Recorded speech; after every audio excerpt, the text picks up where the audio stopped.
Hello and welcome to Audiovisual Cultures, the podcast attached to the broader AVC educational project. I'm your host, Paula Blair. Thanks for finding us, downloading and listening. This recording features my post-screening chat with Andrew Shail about Guillermo del Toro's The Shape of Water, which we viewed at the Tyneside Cinema the night after the Oscars. Before settling into that, a reminder that you can get in touch via email on audiovisualcultures@gmail.com with queries, or if you'd like to be a guest speaker at some point. At the time of this recording, I'm still designing and populating the Audiovisual Cultures website, which aims to facilitate and supplement lifelong learning in a range of arts and humanities study areas. The website hasn't yet launched, but is under construction. To help me get it up and running, please consider pledging a monthly subscription via patreon.com/PEA Blair, where you can also access videos, blogs, links to publications, and video transcripts, all of which are building towards populating the website. I'm a film scholar, so film and cinema dominate discussions as we get up and running. In the long run, the objective is to be as diverse and inclusive and canon-breaking as possible. I'm all about breaking down boundaries and disrupting hard borders, so I hope you'll join me for that. And I hope you enjoy the following discussion. Dr. Blair, what did we watch at the Tyneside Cinema this evening? We're not long out of seeing Guillermo del Toro's The Shape of Water, and it's the night after it's won 4 Oscars, including for Best Picture and Best Director, isn't it? Yes.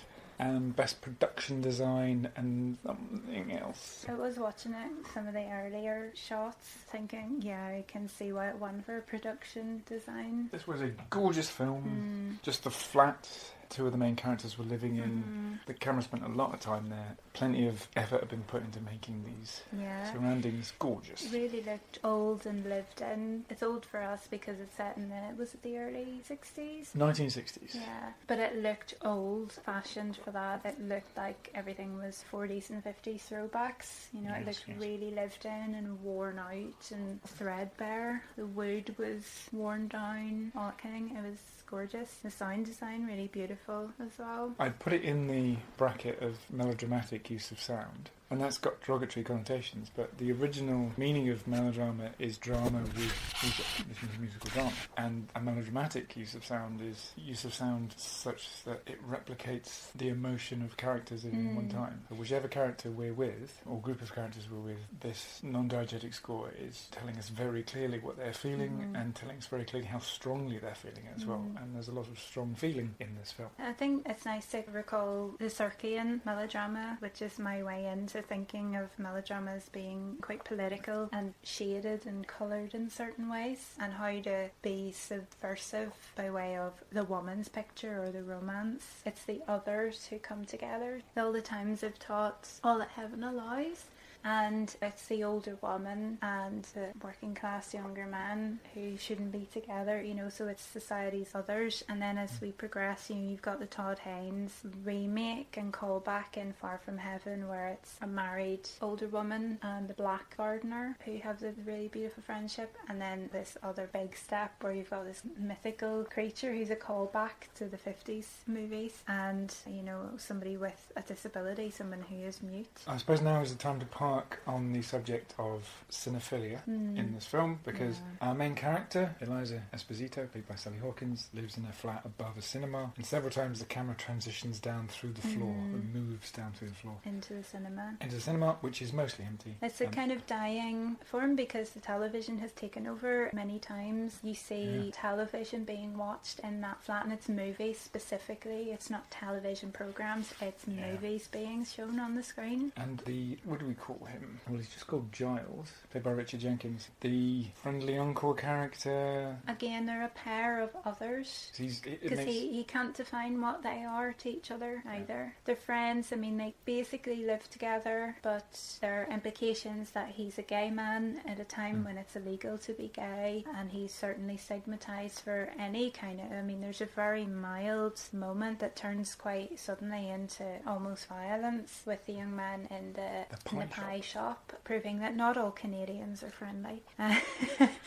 And it's a really heartbreaking moment. And in the same instance, this guy is homophobic and racist. You've got this moment where it's calling out somebody like that. The film is unambiguous in its villains. I found myself at one point wanting our main villain character, who is called Strickland, I wanted him to just discover something monstrous about himself. Or, the fact that he'd been injured by the creature that's just known in the credits as the amphibian man. Wanted that to lead to some sort of him having to learn empathy for the other. But no, none of that. Our villains are unambiguous villains. Yeah. So what was I on? I was on Tally. I was talking about how Giles, the uncle character, and their flats they're the flats next door. They're kind of next door to each basically other. permeable, aren't they? They are permeable, moving yeah. in and out of each other's flats. Yeah, at the same time, I don't know if it is one flat, because where's his bathroom? You never really get to go into any part of his flat other than his main room. It's just the main room and the kitchen, which she seems maybe it's deliberately ambiguous, because if they're kind of a couple, but they're not actually, they're not a romantic couple. They serve a purpose for each other. They're both outcasts of society who found each other somehow and formed this friendship. It's really interesting how so many people understand her sign language. That's never explained, as how many people actually understand how to read her language. The three people we know definitely understand it are Giles, who's either neighbour or flatmate.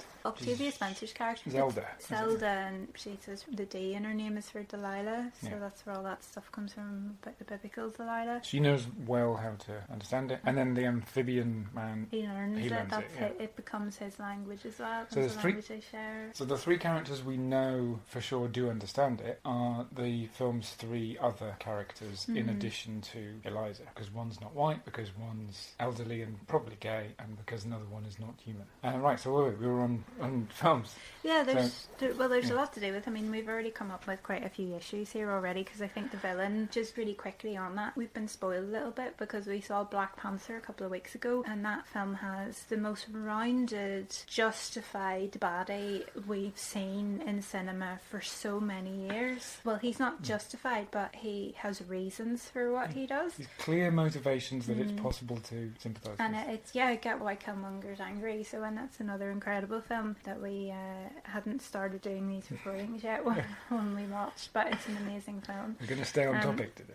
But anyway, yeah, so I think in that sense I'm sort of spoiled for villains now. Like, I want them to have that dimension of believability and understandability. Like, there's no motivation for him wanting this thing to be dead other than his ass is going to be in a sling if it's not. This is the character of Strickland, played by Michael Shannon, who plays villains. There's some brief explanation from his superior officer that he very poetically threatens him with a world of shit if he doesn't bring the monster back. He's given the task of bringing the monster back, but he tries to kill it. Even his orders don't justify his villainy. His villainy just seems to come from evil inside him. It's interesting the way you say poetically there, because I was sitting through that speech and that was one moment where I came out of the film going, this could have been really poetic and beautiful, but actually it's just full of pointless profanity. And I'm not against profanity in any way. I just felt like this has come across as a bit crass when it could have been meaningful, but he's actually just saying the words shit and fuck for no reason. It was poetic in the sense of it was abstract. Yeah, it wasn't poetic in the sense that it was aesthetic. I think those couple of things are worth just putting out there quite quickly, and then we can get into some deeper stuff perhaps. So, movies. So the cinephilia.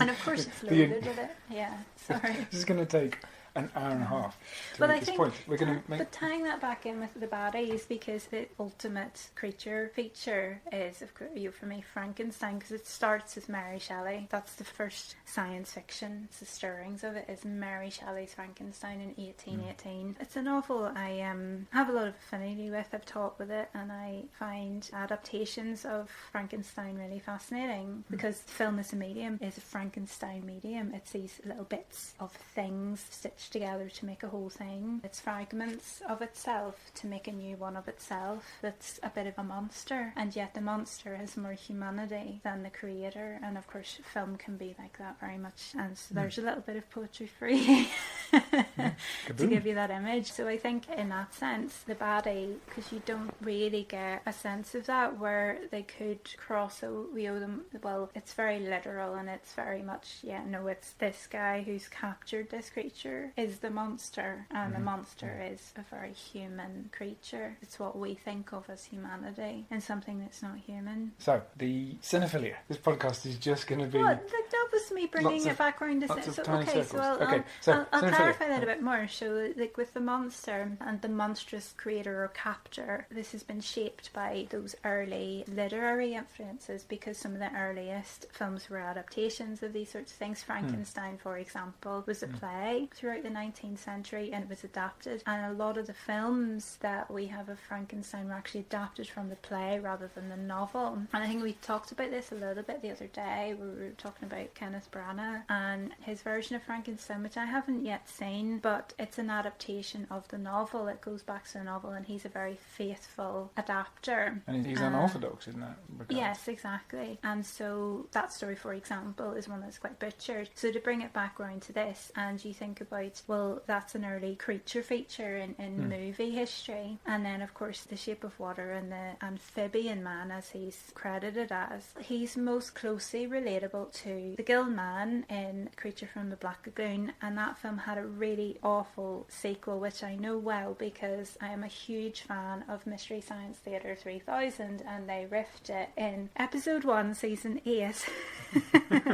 And it's Return of the Creature, where the creature is taken to a marine laboratory and they try and experiment on it, and it runs off with a girl and all that kind of stuff. So it's calling back to those 1950s black and white B movies, and it's got all the hallmarks of that. And you've got the early maybe King Kong as well, where it's the beguiling woman, that kind of thing is the thing that gives it a sort of kernel of humanity, you know, all those sorts of things. And that's kind of where the bad guy trope brings us back around to cinephilia. They're both one and the same. This is an attempt to use a set of tropes that are familiar from films and deliberately to evoke some creature feature predecessors in order to then do something quite the reverse of what was done in these features. There's cinephilia there, which is a signalling of awareness of forebears. Then there's cinephilia in the sense of borrowing a lot of its soundscape from earlier films. We stayed throughout the credits, as I have only started to do since going to see films with you, and noticed that a lot of the songs were not just from studio era films, but from 20th Century Fox studio era films, which of course fits with the fact that this was financed by Fox. So there's cinephilia there as a love of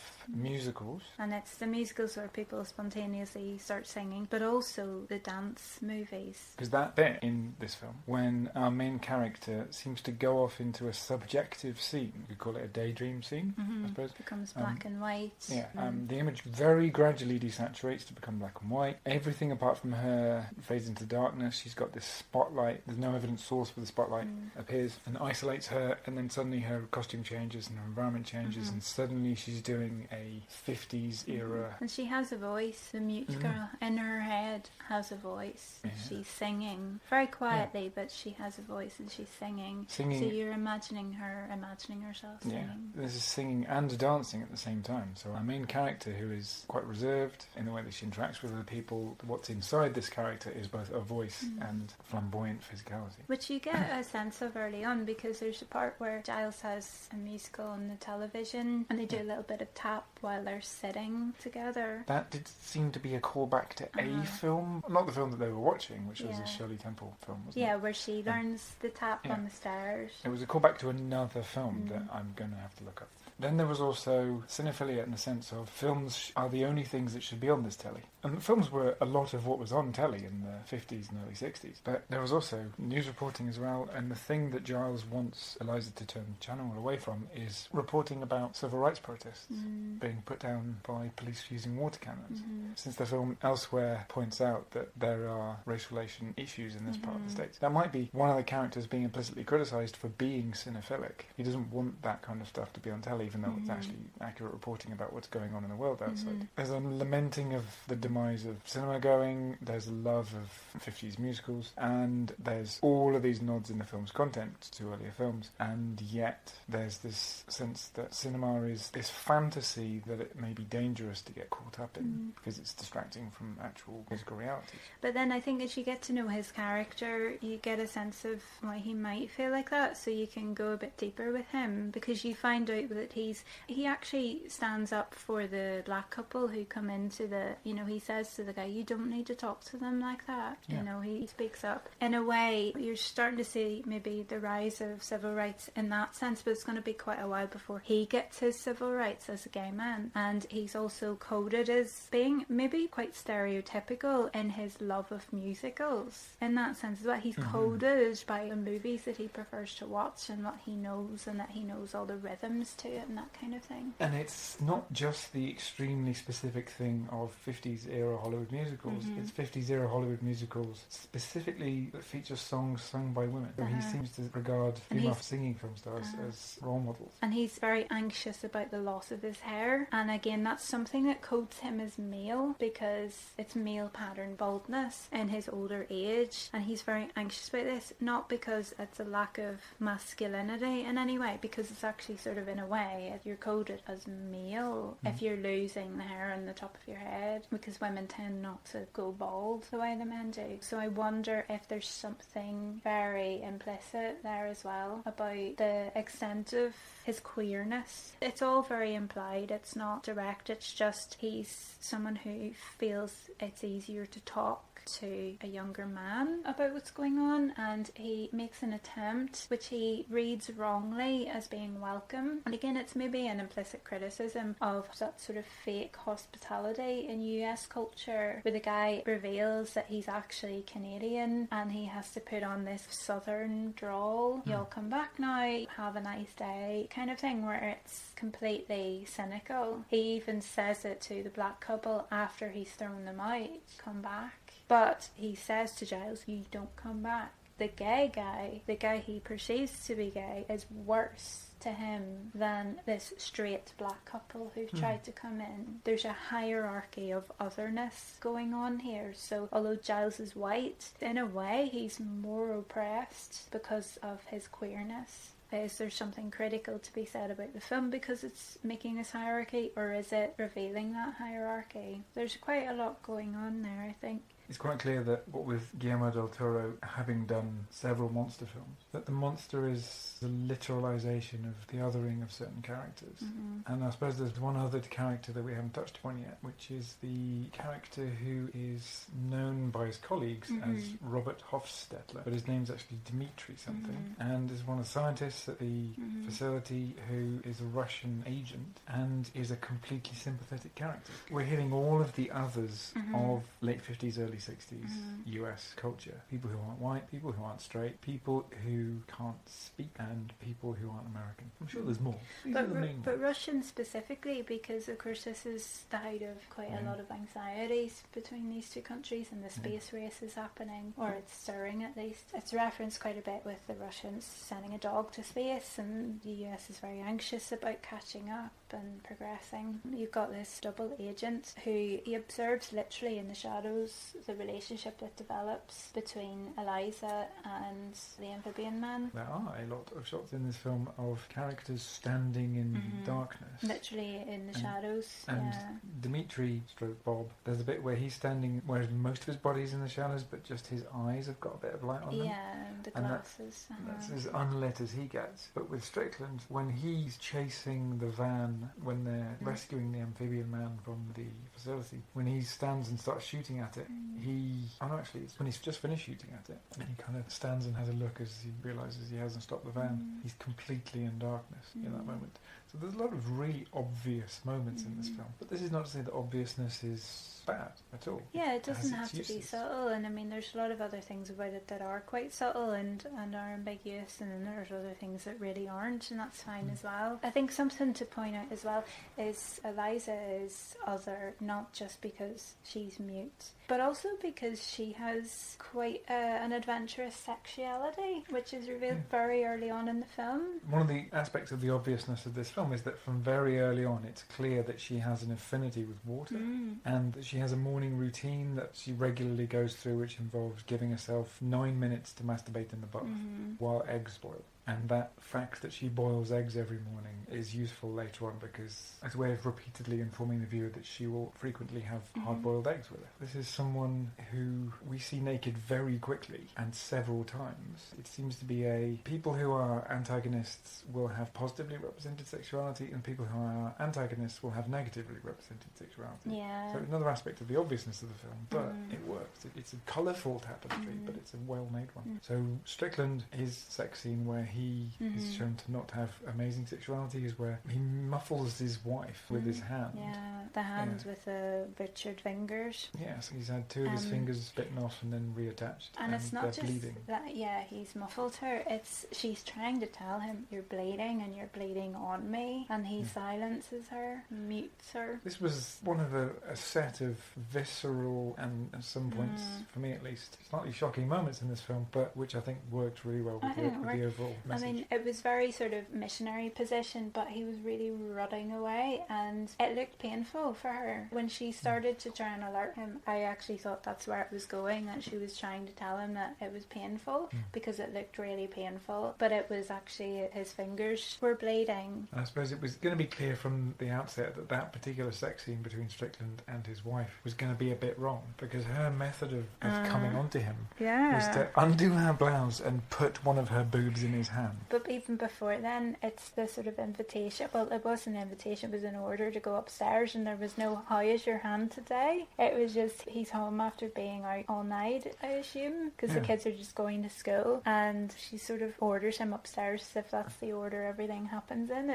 They all have their routines. And in fact, it seems that because Strickland's wife is the one who instigates that sexual encounter, this film's only account of sexual agency is two women. Strickland's wife doesn't appear to be a villain of any kind. She just appears to be with a guy who is a villain. Seems to be a kind of the vacuous Stepford wife kind of thing. You know, she's got the perfect house, the perfect dress, the perfect order of things. It's hard to tell. It's one of the ambiguities in the film is it's hard to tell if the bleeding is a concern or an inconvenience to her. You know, it sounded like it was maybe concerned, but then I was sort of thinking, what if she just doesn't want to be bled on? And then it's interesting that it's the man who's leaky. It's the man who's bleeding and causing problems.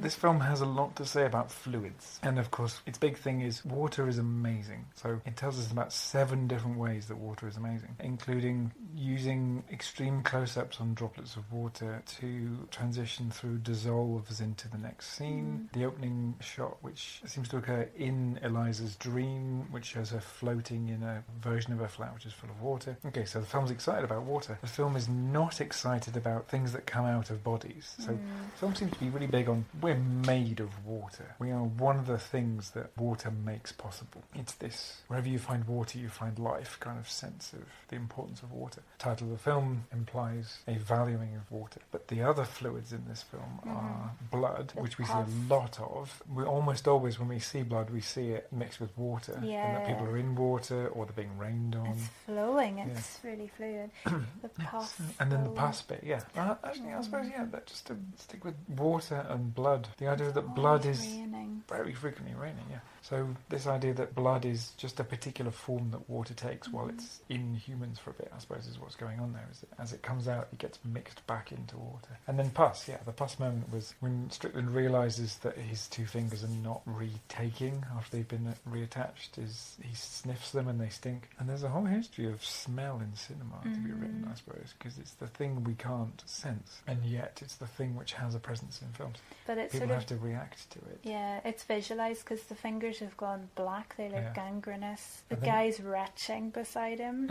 And then he gives his finger a little bit of a twist and pus comes out of it. And that was one of those moments where you could hear people in the Electra, which is the uppermost screen in the Tyneside. We could hear people going... We were doing it as well with a bit before he pulls them off, and you know that that's what he's going to do. And I thought that's what he was going to do the time he squeezed it and the pus came out. Before he even did it, I was already reacting to it and hoping he wouldn't do it, and knowing that he was going to, and reacting the whole time. It was just really... you really went there, but you believed that that's what you were saying. Just to stick with liquids. Uh-huh. Strickland, he was always drinking water. So I There drink was water. lots of Strickland drinking water and then pretending to spill water to get Eliza to come in and spend some to mop it time up with for him. And when he goes to Zelda's to get the information from her, he's dripping wet 'cause he's been in the rain. But he's absolutely dripping. He's sort of wetter than the amphibian man. More water gathers on his skin and drips off him than the amphibian man. I mean, the amphibian man gets out of the bath that time and steps on the mat, but there's not really a whole flood of water around. It comes straight off him. Whereas Strickland, it's like his skin is claggy. You know, his skin actually constantly looks greasy and wet when he's dry. And this is the kind of thing where tiny details like this are going to show up when you're constantly doing close-ups and extreme close-ups. And having that attention to detail when you have somebody whose job it is to just mist people, the little misty spray gun. Another thing that was attention to detail was those floors in the facility. There was quite a few high-angle shots looking down onto people so you could see the floor. Floors Floors constantly wet, even when no one was clearly mopping it. There was lots of them mopping floors, of course, but even in instances when no one was mopping floors, floors are still wet. Still wet, and it just constantly looks shiny. That kind of sheen that comes with water on that kind of clinically painted surface. I just get a sense that this was something Guillermo del Toro had wanted to do for a long time, ever since he'd done a bit of experimental work with just looking at what kind of reflections you get depending upon how wet things are. And he just wanted to have a kind of whole visual tapestry based on that. In this shot, this stuff is this wet, and in this shot, this stuff is this wet. And I suppose the thing which I think might count as like a secret fantasy for most people, the thing of, wouldn't it be great to just fill up an entire room with water?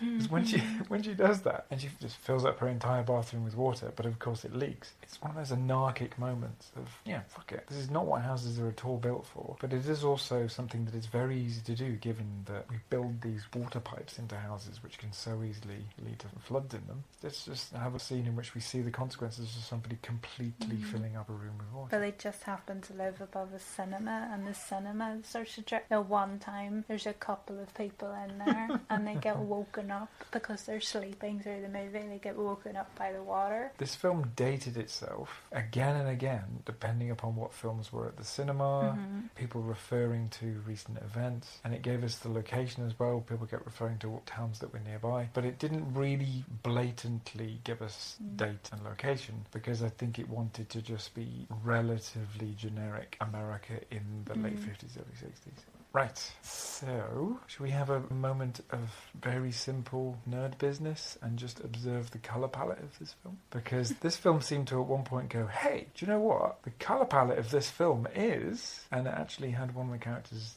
name it because he was referring to the colour of a car. Well, that's it. I mean, the whole thing is that this film's so green. No, it's teal. That sums up the colour palette of the film. You think it's going to be quite green, but actually, in all reality, it's teal. And don't make that mistake again. Don't any fuckers call my film green. So colour palette, predominantly somewhere between green and blue. It's that murky water. And this is a creature that's been pulled from the Amazon River. And we see this colour on tiles in the facility. We see it on the banks of computers in the facility. All the different shades of it as well. On the floors. There's greener green, more chlorophyll green in Eliza's flat. At some points I was thinking, I think when Giles, he referred to his tie being butternut. Was it? He named the colour of his tie? Something along those lines. Something that was brown. He was wearing like the jacket and the slightly less brown tie. Yeah, and he named the colour of it, and I thought, that doesn't look brown. It looks green. Is everything being shot with a slightly green or slightly teal filter? And it's interesting how he is specific to a colour because he's a painter and an artist, somebody who's been making posters, and he's been doing this poster for Jello, and he originally does it red, and then he's told no, it has to be green. And the colour of green he goes with is violently green, and I think that's Del Toro going, see, it's not green, my film isn't green because it's not the colour of that jelly. Contrast, it deliberately has that contrast of, no, this is green, my movie, my stuff in my movie is not green, it's teal. And to bring in a bit of context, last night we watched Victoria and Abdul. And Victoria and Abdul had what, even to us, were clearly anachronisms in it. As if somebody had gone, I'm not actually going to research what life was like in the 1880s and 1890s. By contrast, Shape of Water had people starting to eat jelly, or jello as it's called in North America. And Mrs. Strickland's wife refers to it as a gelatin parfait, which I think is beautiful. So there was quite an awareness in The Shape of Water of historical specificity. We'll probably find out that there were some unintentional anachronisms in there in some detail anyway, something to do with the type of mop they were using. So. But it seemed to be really historically accurate. But so that link with the jelly, because it's in Victoria and Abdul, because that's her favourite dessert is jelly, and he doesn't know what jelly is, and then they tell him what gelatin is. And of course the cow is sacred in India, so it's a very odd moment. It's also a moment where both of the characters go, it's fine. That's not an affront at all. That I have to carry this abomination to the Queen of England. And it's not like they even go, oh, the sacredness of cows is something which is only specific to a certain type of culture in India, and it's actually something where, as long as you do it right, you can bypass the sacredness. No, they don't do any of that. They just go, oh, it's fine. No, they just say under the breath. Well, the wee one says under his breath, barbarians a few times. Yeah. Anyway, that's a different podcast. That's a whole other thing. Well, we decided not to bother with that one because... Yeah, we should have done like a 10-second one. Well, we could have done a big one. Well, I just a few months ago seen Mrs. Brown for the first time, so it was an interesting loose sequel. Yeah, we call it a sequel. There's quite a lot there to talk about. I think another thing that ties them, though, is in one, it's colonialism, and then in Shape of Water, it's neo-colonialism. It's the pillaging of other places, other continents, never mind nations, and bringing it back to the homestead kind of thing. The taking of resources as one's own, and the disrespect towards people, culture, and that sort of thing. Because the amphibian man isn't just, well, it's not just that he's a rare and special creature. He's referred to by Strickland, I think, as being a god by the people of the Amazon. And then we find out why, because he has these very special healing powers. So while he's introduced to us as being the thing that Strickland's lost his fingers to, so we get this impression it's violent, out of control, but then of course it's a caged animal, so it's going to lash out. But actually this thing is very caring and life-giving, life-preserving. The thing about Strickland being such an unambiguous villain is that when the amphibian man has the climactic encounter with him and Strickland shoots the amphibian man and the amphibian man heals itself, he then just walks up to Strickland, and where he could just knock him out or break a leg or an arm or something, or just take the gun off him because he's reloading the gun, instead of that, the amphibian man just kills him. That was one of the moments where I thought, obviously the film's been setting us up for, this is okay because this guy really is a villain, but I also didn't think it was okay. I thought that was the moment where we were being invited to think some people put themselves in a position where they deserve to be killed because they commit crime X, Y or Z. For some of us, no matter how big a crime you commit, that doesn't mean that it's fine to kill you. The only situation in which it is actually fine, for me at least, in which it's fine to kill somebody, is if by doing it you prevent an even worse thing from happening. Because he's already tortured and killed Bob or Dimitri. This is somebody who has killed, so it's in a kind of an eye for an eye logic. The film says he needs to be killed. Yeah, but the law would probably take care of that, I imagine. Yeah, and the police are they? Well, they're on the scene. They seem to have been brought by him. Oh, no, it's Zelda, isn't it? Zelda, she brought them, So they've listened to her, which I don't know is a misstep or not, because it's great. Yes, obviously it's great that they listened to her, but would they have? I think it's not even just that he killed him, it's the way. It's very quick, and it seems to have slit the throat. Yeah, he just claws at his throat so that he leads to death. Almost drowns on his own blood. That's it, isn't it? Yeah, it's quite clear that he's... drowning in air. Yeah. Because that's what he almost did to the amphibian man, was drown him in air. That was one of the moments where I found myself going, actually no, I think the film is too okay with lethal violence here. One other observation to make is this film loves moving cameras.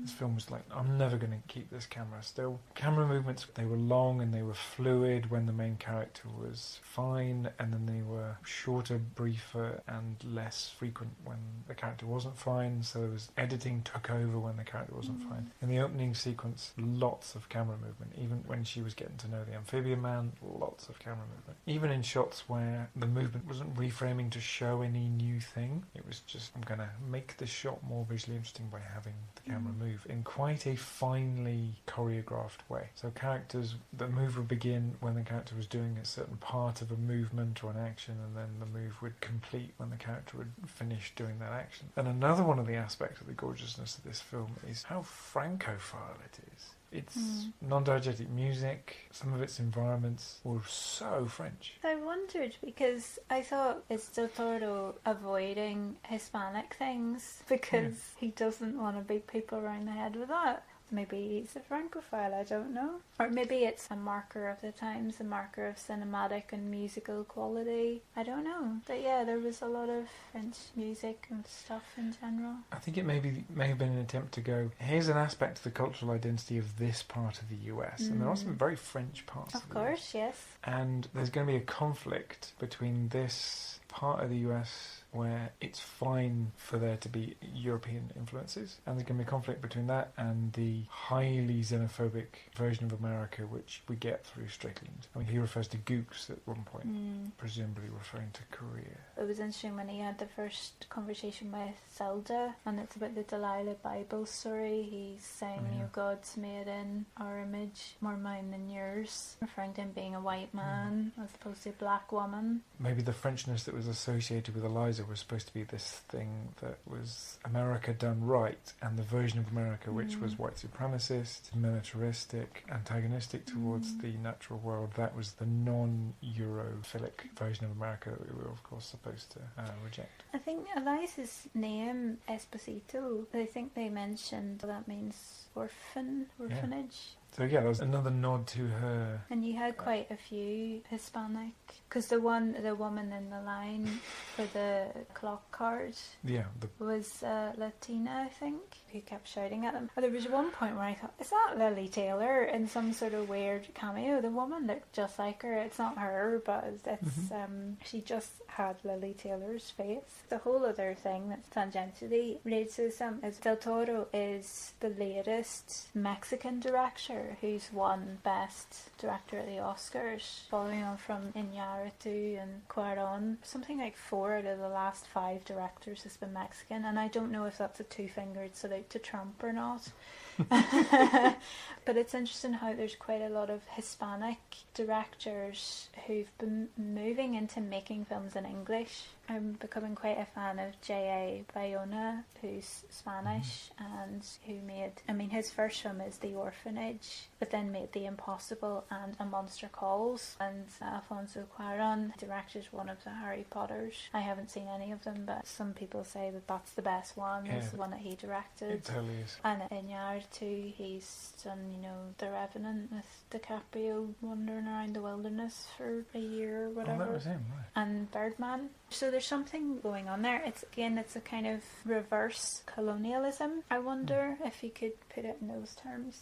Nerd-wise, I haven't got anything more. You haven't? No, I know I feel a bit naked to have no more observations about form, but this is what happens when you can't pause it. You know, when you and I rented a film or have it on DVD... Yeah, we can stop and watch, but we're fresh out of the cinema, so there's only so much we can remember. I think it was an important one to see on the big screen because there was so much detailed work, and it was nice to be able to see small details because it's just not the same on a laptop screen. I mean, we don't have even a TV, so we're just watching it on a laptop or a tablet. So it's Oscars. Let's dwell on its Oscars for a moment. Best Picture. There's only a few of the Best Picture nominees that we've seen. We saw Lady Bird recently and I really loved it, but I can see why The Shape of Water is a winner. The shortlist at the Academy Awards for Best Picture was The Shape of Water, Call Me By Your Name, Darkest Hour, Dunkirk, Get Out, Lady Bird, Phantom Thread, The Post, and 3 Billboards Outside Ebbing, Missouri.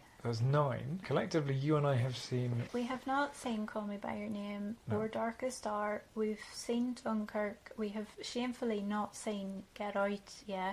We saw Lady Bird the other week. We have not seen Phantom Thread. I've seen The Post and you haven't. You were marking like a mad thing. And we both went to see 3 Billboards. I would have been happy to see any of the films that I've seen on that list get the Best Picture Oscar. It seems to be a robust shortlist. It's a pretty good year, actually, I think. Although I'm glad that The Shape of Water got it and 3 Billboards Outside Ebbing. Missouri didn't. I just think the fantastical, otherworldly side of The Shape of Water, I think it's left a stronger taste in the mouth. There's only so many films where this whole storyline is based around the violent rape and murder of a woman that one can stomach. And there's a lot of problems with 3 Billboards, I think. There's a lot of talking points as well, but there's a lot of problems, and my opinion is the brothers McDonagh are not all that. I really think their films are overrated. But we're also quite glad that Frances McDormand got Best Actress for 3 Billboards. She's amazing. I mean, she is something really special. I'm glad she got recognition. I'm still in love with her performance, small as it was, in Hail Caesar. Do you remember she's the editor? Yes, right, I thought she was phenomenal. Although the film did seem to go, nobody should wear ties. Because she's wearing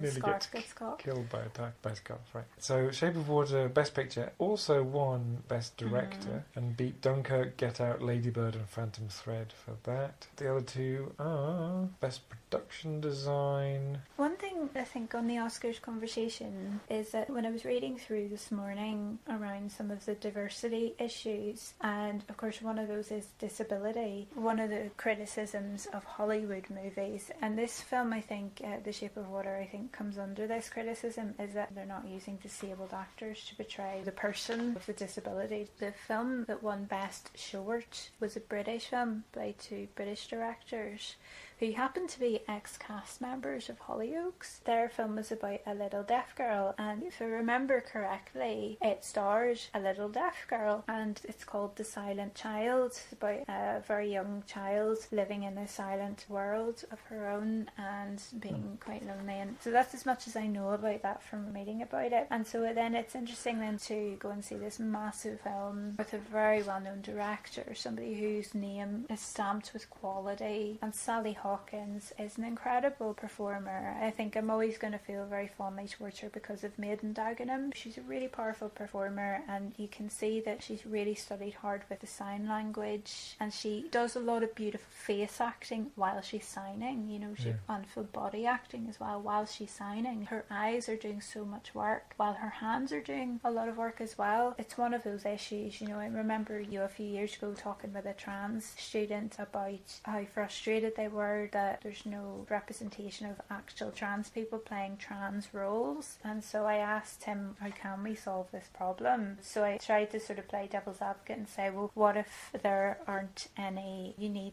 actors to play these parts, you need them to be convincing, so maybe it needs to be an actor who's trained. And he said, well, you need more trans people coming through the ranks, you know, they need more opportunities to act. And I said, well, this is it exactly, this is what we need to work towards. It's the same for disabled people.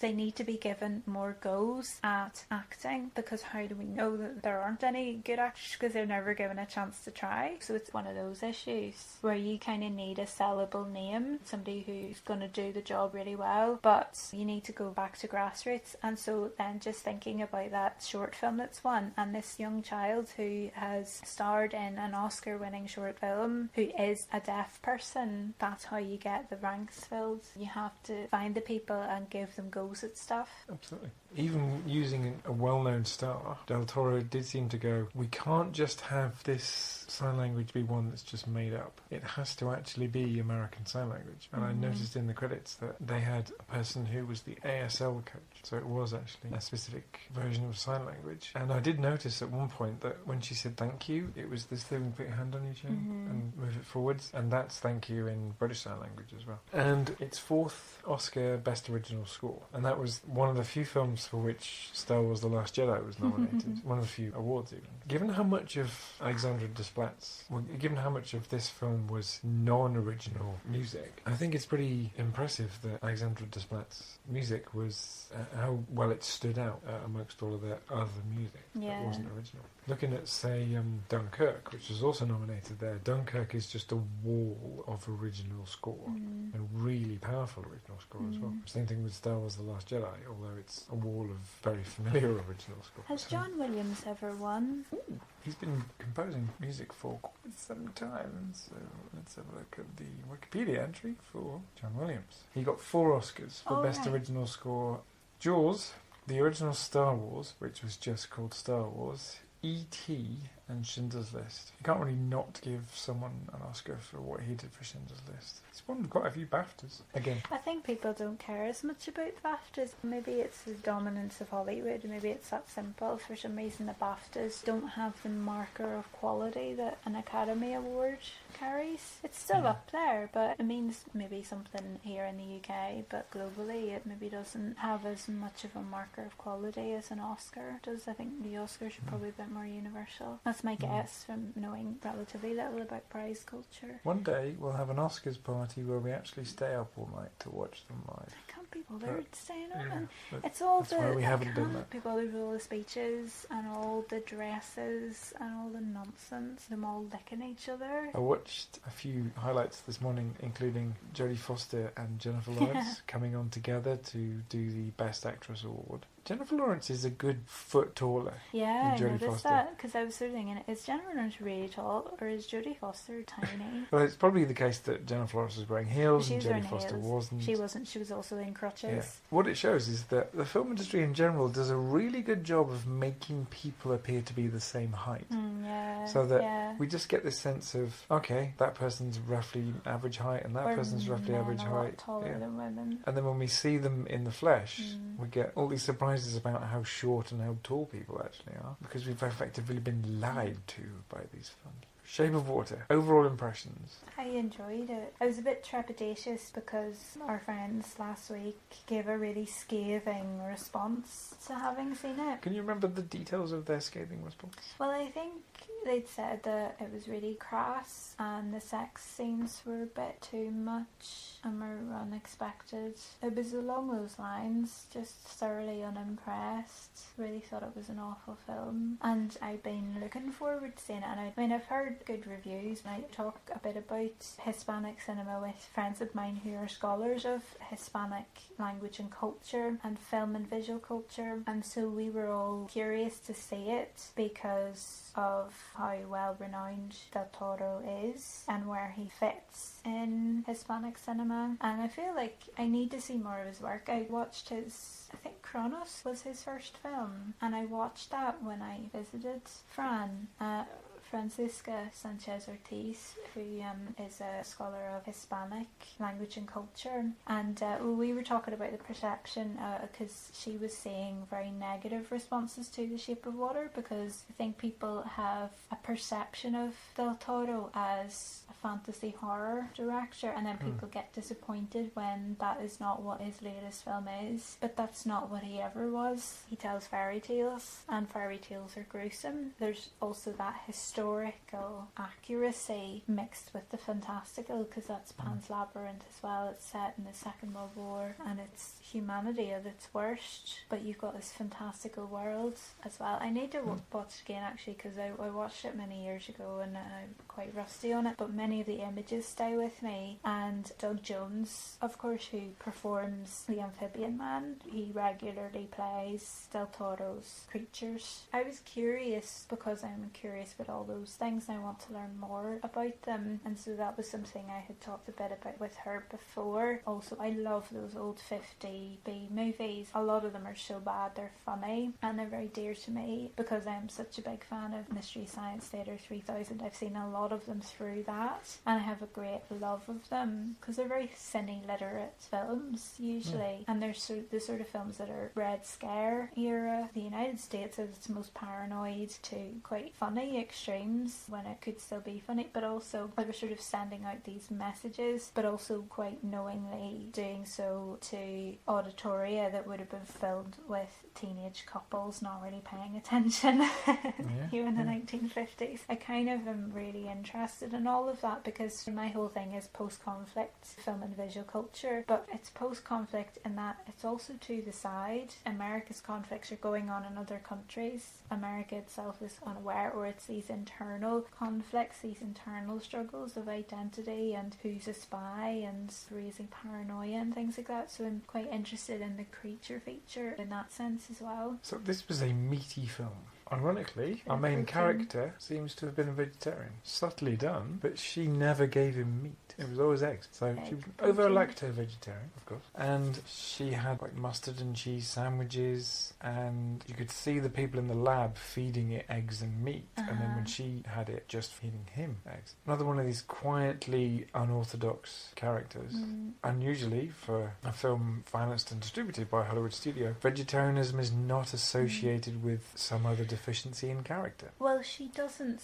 Well, she can't spout on about it, and she doesn't, possibly because she can't. But that's the thing, is not everyone who's vegetarian preaches about it all the time. But then she can't. But then she doesn't sign about it either. So in a way, she probably could, but chooses not to. Anyway, it was interesting, the thing with the cat, where he gets a bit hungry and he eats the cat. But did you notice on the sofa, Egyptian designs?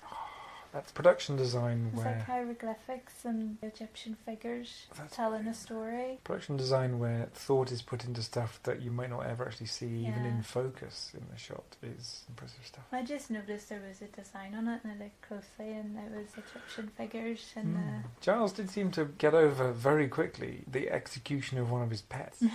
Seemed to be quite a cat guy, and yet bang, one of them's dead. That's it. And Pandora is gone. But he seemed to have a plentiful supply of other ones. And the other ones obviously weren't arsed because more food for them. Cats are evil that way. That's the cat-owned thing, is that they get replacements.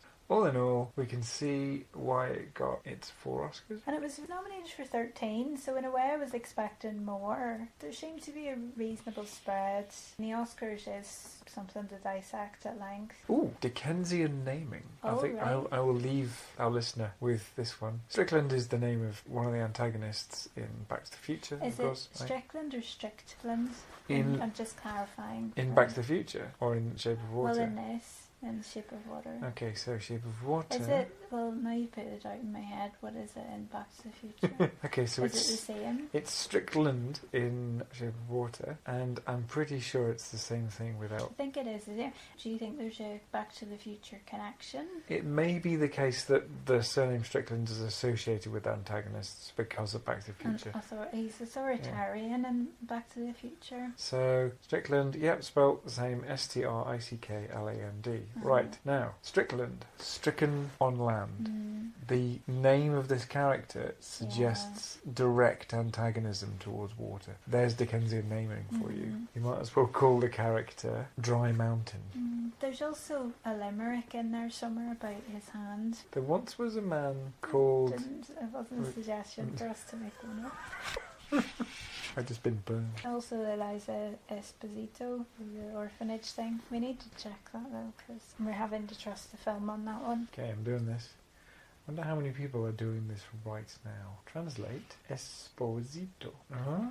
Oh, it means spouse. Well, it's probably, the O is masculine, isn't it? Oh, that's little husband, because esposo is male spouse, esposa is female spouse, esposito, that would be how you say, oh, my little husband. So it might be another word for Is it? maybe that's Giles in a way, is her little husband. He's not the real husband, but he's her sort of little husband, mini husband, kind of husband.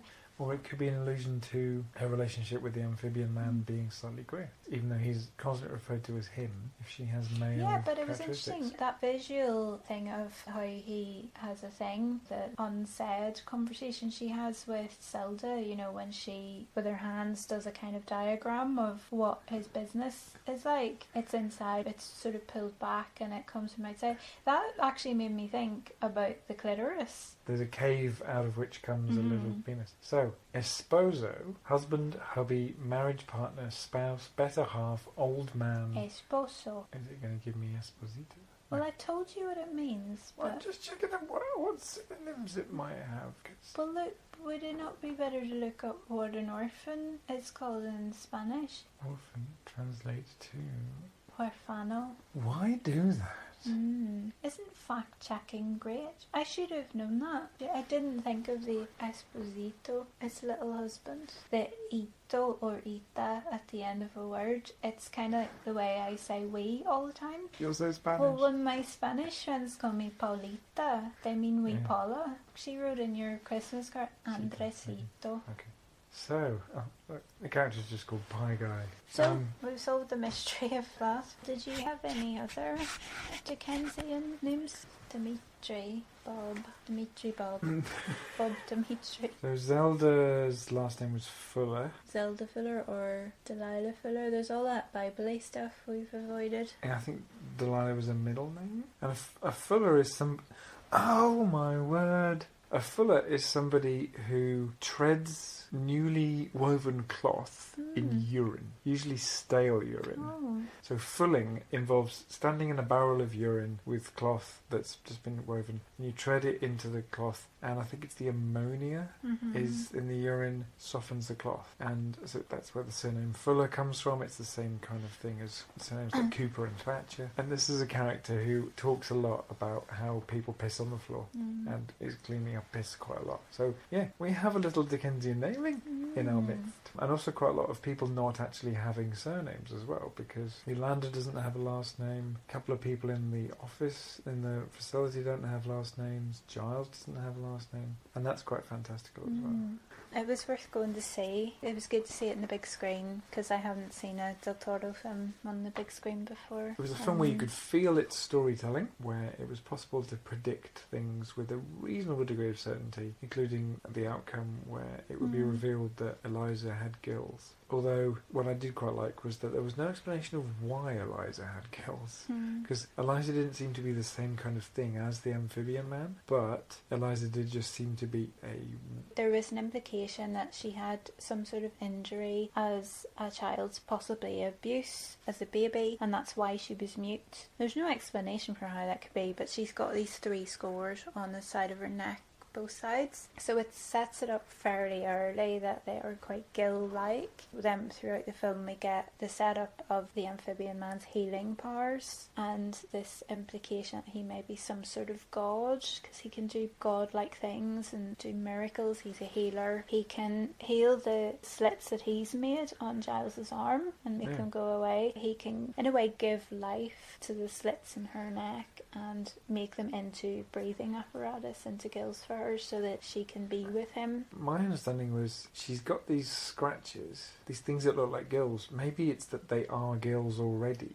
and they're just dormant They're not in realised. some way. Well, that could be part of it. It's part of the fairy tale. And she needs some sort of shock from him to realise her own biology, which means that if that's true, then there's an implication in there that they're the product of some sort of mutation, and therefore that the film's about a population of people who are going to be scattered around the place, who are going to be starting to exhibit this ability to breathe underwater. Well, I think it's about these individuals, these unique beings, finding their real selves. And sometimes we only do that when we find another person who helps us come to our true self, facilitates it, brings it out. It's a really nice love story in that sense, and with that unabashed and very normal sexuality, which I quite liked actually. I thought that was done well. I didn't feel like the camera was leery or anything, but well other people think otherwise. But I think because very early on Eliza clearly has sexual desire and she has no qualms at all about